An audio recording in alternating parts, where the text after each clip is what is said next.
31 मार्च 2024 की शाम राजीव गर्ग और उनके फूफा सुधीर गर्ग संदिग्ध परिस्थितियों में लापता हो गए। परिवार की चिंता इसलिए भी बढ़ना लाजमी था क्योंकि अमूमन कभी भी राजीव गर्ग या सुधीर गर्ग परिवार को बिना सूचित किए घर से ऐसे जाया नहीं करते थे। लिहाजा पीड़ित परिवार देहात कोतवाली क्षेत्र पहुंचे और उन्होंने पुलिस से इन दोनों को ढूंढ निकालने की गुहार लगाई। एक तरफ जहां पीड़ित परिवार पुलिस से इन लोगों को ढूंढने की गुहार लगा रहा था, तो वहीं अनहोनी की चिंता में डूबा ये परिवार खुद भी मुसलसल इन दोनों की तलाश में जुटा था। और इसके करीब 24 घंटे बाद यानी 1 अप्रैल 2024 को इन दोनों परिवारों में उस वक्त कोहराम मच गया जब देहात कोतवाली क्षेत्र के ही अड़ौली नहर के पास राजीव गर्ग और सुधीर गर्ग के खून से लथपथ शव मिले। सवाल था कि इन दोनों की आखिर किसी से ऐसी क्या रंजिश हो सकती है कि वो इनकी इतने निर्ममतापूर्वक धारदार हथियार से वार करके हत्या कर डाले। नमस्कार, आदाब दोस्तों, मेरा नाम साजिद सैफी है और आप हमारी खास पेशकश बेपर्दा देख रहे हैं। दोस्तों, बेपर्दा में हम उन घटनाओं के बारे में बात करते हैं जिन घटनाओं पर पहली बार में लोगों को यकीन कर पाना भी मुश्किल हो। आज की ये सच्ची घटना बुलंदशहर से है। इस पूरी कहानी को अगर आप सुनेंगे तो आप यह सोचकर हैरान रह जाएंगे कि क्या महज एक सिक्का 2 हत्याओं का कारण बन सकता है। तो चलिए कहानी शुरू करते हैं। 31 मार्च 2024 शाम करीब 6 बजे राजीव गर्ग, जो कि बुलंदशहर के ARTO दफ्तर के पास एक दुकान चलाया करते थे, दुकान से ये कहकर निकलते हैं कि उन्हें किसी से मुलाकात करनी है। इस दौरान वो अपने साथ कुछ दस्तावेज भी लेकर जाते हैं, जबकि वो अपनी स्कूटी के साथ दुकान पर काम करने वाले ऋषभ को लेकर जाते हैं। वो ऋषभ को बोलते हैं कि वो उन्हें वहां छोड़कर वापस लौट आए। ऋषभ उनको बताए गए स्थान पर पहुंचाता है और उनके गंतव्य पहुंचने के बाद वापस लौट आता है। इसके बाद ऋषभ दोबारा में सुधीर गर्ग को अपने साथ लेकर जाता है और इस बार ऋषभ स्कूटी छोड़कर पैदल वापस दुकान की ओर कूच कर जाता है। देर शाम तक जब दोनों लोग घर नहीं पहुंचते तो परिवारों को चिंता सताने लगती है। परिवार ऋषभ से पूछताछ करते हैं तो ऋषभ बताता है कि वो देहात थाना क्षेत्र में उन दोनों लोगों को छोड़कर आया था और राजीव गर्ग, जो उस दुकान के संचालक थे, वो किसी से मुलाकात करने की बात कह रहे थे। कुछ कागजात भी उनके साथ थे। लिहाजा अब देहात थाना क्षेत्र में ये दोनों परिवार पहुंचते हैं और पुलिस से राजीव गर्ग और लापता सुधीर गर्ग को ढूंढ निकालने की गुहार लगाते हैं।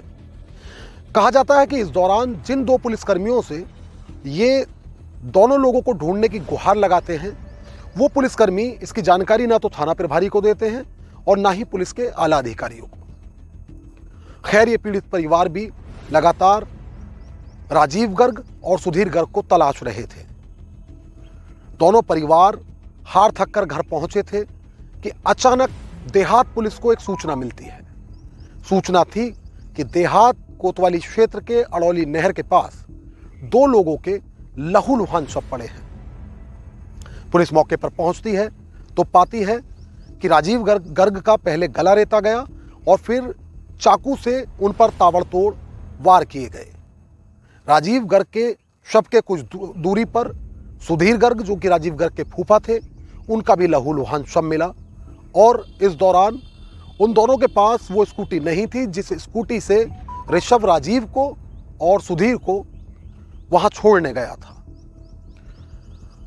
पुलिस पीड़ित परिवार से मुलाकात करती है और ये जानने की कोशिश करती है कि राजीव और सुधीर की किसी से कोई दुश्मनी तो नहीं है। तो परिवार बताता है कि उनके पास ऐसी कोई जानकारी नहीं जिसमें ये साफ होता हो कि राजीव या सुधीर की किसी से कोई ऐसी दुश्मनी है कि वो उनका कत्ल ही कर डाले। वहीं पीड़ित परिवारों में इस बात को लेकर भी गुस्सा था कि जब उन्होंने 31 मार्च को ही पुलिस को इसकी जानकारी दी थी तो फिर पुलिस ने आखिर इन दोनों लोगों को ढूंढने का प्रयास क्यों नहीं किया। लिहाजा पीड़ित परिवार के साथ मोहल्लेवासी और कुछ व्यापारियों ने रोड जाम कर दिया और पुलिस के खिलाफ प्रदर्शन करते हुए अपना गुस्सा जाहिर किया। हालांकि बुलंदशहर के एसएसपी श्लोक कुमार द्वारा उन दोनों पुलिसकर्मियों को तत्काल सस्पेंड कर दिया गया, जिन पुलिसकर्मियों ने इन दोनों के लापता होने की सूचना अपने आला अफसरों को देना मुनासिब नहीं समझा था। चूंकि मामला दोहरे हत्याकांड का था, तो ऐसे में जहां बुलंदशहर एसएसपी इन दोनों पुलिसकर्मियों पर कार्रवाई कर चुके थे, तो वहीं इस दोहरे हत्याकांड को सुलझाने के लिए उनके द्वारा कई टीमों का गठन भी किया गया। पुलिस की टीमें जहां मुख्तलिफ दिशाओं में जांच में जुट गई, तो वहीं पुलिस के आला ऑफिसर अपनी निगरानी में in double murder blind mystery को सुलझाने के प्रयास में जुटे थे। पुलिस के आला अफसरों ने पीड़ित परिवार से मुलाकात कर सबसे पहले यह जाना कि आखिरी बार राजीव और सुधीर को उनके परिवार में किसने देखा। इस दौरान पीड़ित परिवारों द्वारा बताया गया कि जिस शाम राजीव और सुधीर लापता हुए थे, उस शाम उनका पारिवारिक सदस्य जैसा उनकी दुकान पर काम करने वाला ऋषभ उन्हें स्कूटी से वहां छोड़कर आया था। अब पुलिस ने बिना देरी किए ऋषभ को हिरासत में ले लिया। हालांकि कहा जाता है कि शुरुआत में पीड़ित परिवारों ने इस बात का इस दलील के साथ विरोध किया था कि ऋषभ उनके परिवार के सदस्य जैसा है, और उन्होंने यह भी बताया था कि ऋषभ बहुत लंबे समय से उनकी दुकान पर ही काम करता है। खैर, पुलिस ने पीड़ित परिवारों की बातों को उस वक्त अनसुना करते हुए ऋषभ से पूछताछ शुरू की। पुलिस ने ऋषभ से पूछा कि वह असल में उस शाम हुआ क्या था। तो ऋषभ पुलिस को बताता है कि राजीव कुछ कागजात दुकान से निकालकर ऋषभ से कहते हैं कि यह कागजात लेकर उन्हें किसी से मुलाकात करनी है, और इसके बाद वह ऋषभ को अपने साथ लेकर स्कूटी से वहां से रवाना हो जाते हैं। ऋषभ ने पुलिस को यह भी बताया कि उसके बाद जब जिस बताए गए स्थान पर राजीव को लेकर ऋषभ पहुंचा, तो वहां कोई मौजूद नहीं था। हालांकि राजीव ने इस दौरान ऋषभ से कहा कि वह उनके फूफा सुधीर गर्ग को भी वहां ले आए। अब ऋषभ स्कूटी लेकर वापस दुकान पर आता है और फिर उनके फूफा सुधीर गर्ग को भी बताए गए स्थान पर ले जाता है। इसके बाद ऋषभ ने कहा कि राजीव ने कहा अब तुम वापस चले जाओ, तो ऋषभ वापस वहां से पैदल लौटकर दुकान की तरफ आ गया और वो काम में व्यस्त हो गया। जिस कॉन्फिडेंस से वो इस भरोसे इस बयान को दे रहा था, उससे कहीं ना कहीं पुलिस शुरुआत में मुतमईन हो गई। अब पुलिस ने अपनी जांच की दिशा बदल दी। पुलिस ने इस हत्याकांड की कड़ी दर कड़ी जोड़ने के लिए सीसीटीवी फुटेज खंगालना मुनासिब समझा, और पुलिस की टीमें करीब 200 ऐसे सीसीटीवी चेक करती हैं जो राजीव गर्ग की दुकान से लेकर घटना स्थल तक लगे थे। सीसीटीवी फुटेज में भी जिस तरह से जो ऋषभ पुलिस को जानकारी दे रहा था, उसी तरह से ऋषभ जो है सीसीटीवी फुटेज में भी दिख रहा था। पहले वह राजीव के साथ जाता दिखता है, फिर स्कूटी लेकर वापस दुकान पर आता है, फिर सुधीर गर्ग को अपने साथ बिठाकर ले जाता दिखता है, और उसके बाद वह पैदल वहां से लौट रहा था। मगर पुलिस को एक और व्यक्ति उस घटना स्थल की ओर से पैदल आता दिखाई दिया, और वो ऋषभ से थोड़ी दूरी पर चल रहा है। अब पुलिस ने ऋषभ से उसके बारे में जानकारी जुटाई। शुरुआत में ऋषभ ने कहा कि वह उसे जानता ही नहीं है। हालांकि जब पुलिस ने थोड़ी सख्ती से पूछताछ की, तो उसने बताया कि वह उसका दोस्त ही है। इतना ही नहीं, इसके बाद ऋषभ ने यह भी बताया कि राजीव गर्ग और उनके फूफा सुधीर गर्ग को ऋषभ ने ही अपने उस साथी के साथ चाकू से गला रेतकर और चाकू से ताबड़तोड़ वार कर उन दोनों को कत्ल किया है। अब पुलिस यह जानना चाहती थी कि यदि तुमने कत्ल किया है, तो इस कत्ल के इन दोनों कत्लों के पीछे तुम्हारा मोटिव क्या था।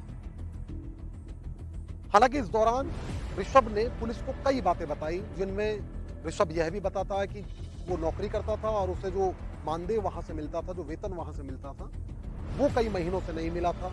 जबकि कुछ पैसे भी ऋषभ से राजीव ने उधार लिए थे, वह पैसे भी वापस नहीं हुए। लेकिन इन सारी बातों में जो सबसे ध्यान केंद्रित करने वाली बात है, वह यह है कि ऋषभ ने पुलिस को बताया कि राजीव गर्ग के पास एक प्राचीन सिक्का था और राजीव गर्ग और उनके फूफा सुधीर गर्ग यह दावा करते थे कि उस प्राचीन कथित जादुई सिक्के से न केवल वो मौसम बदल सकते हैं, बल्कि अपनी मनचाही चीज हासिल भी कर सकते हैं। ऋषभ ने पुलिस को बताया कि वह उस सिक्के को हासिल करने के लिए न केवल राजीव बल्कि उनके फूफा सुधीर गर्ग को भी कत्ल करने पे आमादा हो गया। अब पुलिस ने ऋषभ से यह पूछा कि यदि सिक्का राजीव के पास है तो तुमने उनके फूफा सुधीर गर्ग को कत्ल क्यों किया? तो उसने पुलिस को बताया कि असल में वो सुधीर गर्ग को कत्ल नहीं करना चाहता, वह सिर्फ राजीव को कत्ल करना चाहता था और उस सिक्के को हासिल करके वो उसे विदेशी लोगों को बेचना चाहता था। उसने बताया कि पहले उसने अपने साथी को इस बात के लिए राजी किया कि पहले राजीव को कत्ल करेंगे, उसके बाद वो जो कथित जादुई सिक्का है प्राचीन, उस सिक्के को करोड़ों में बेचकर हम करोड़ों के मालिक हो जाएंगे। एक तो जो गुस्सा उसका अपने पैसे के लिए और वेतन के लिए था, वो गुस्सा उसका शांत होगा और साथ ही उस सिक्के के जरिए वो करोड़ों रुपया हासिल भी कर लेगा। ऋषभ ने बताया कि जब वह राजीव को वहां सुनसान इलाके में ले आया, असल में राजीव ऋषभ को अपने साथ नहीं लाए थे, बल्कि ऋषभ उनके पीछे स्कूटी पर यह कहकर बैठा था कि उसे रास्ते में कुछ काम है और वह रास्ते में उतर जाएगा। वो राजीव को गुमराह करके नहर के किनारे ले गया सुनसान इलाके में। उसका साथी पहले से मौजूद था। इन दोनों लोगों ने मिलकर राजीव का गला रेता और चाकू से वार कर उनकी हत्या कर दी। इसके बाद जब ऋषभ वापस दुकान पर पहुंचा तो वहां पहले से मौजूद राजीव के फूफा सुधीर गर्ग ने उसके खून सने कपड़ों के बारे में उससे जानकारी जुटाई। तो अब उसे कुछ नहीं सूझा और उसने ऐसे में बोला कि राजीव गर्ग का एक्सीडेंट हो गया है, अब चलो हम चलकर उनको अस्पताल में भर्ती कराते हैं। सीधे साधे सुधीर गर्ग उसकी बात पर यकीन कर लेते हैं। इसके बाद ये दोनों लोग उस स्थान की ओर बढ़ते हैं जिस स्थान पर इसने बताया था कि राजीव गर्ग का एक्सीडेंट हो गया।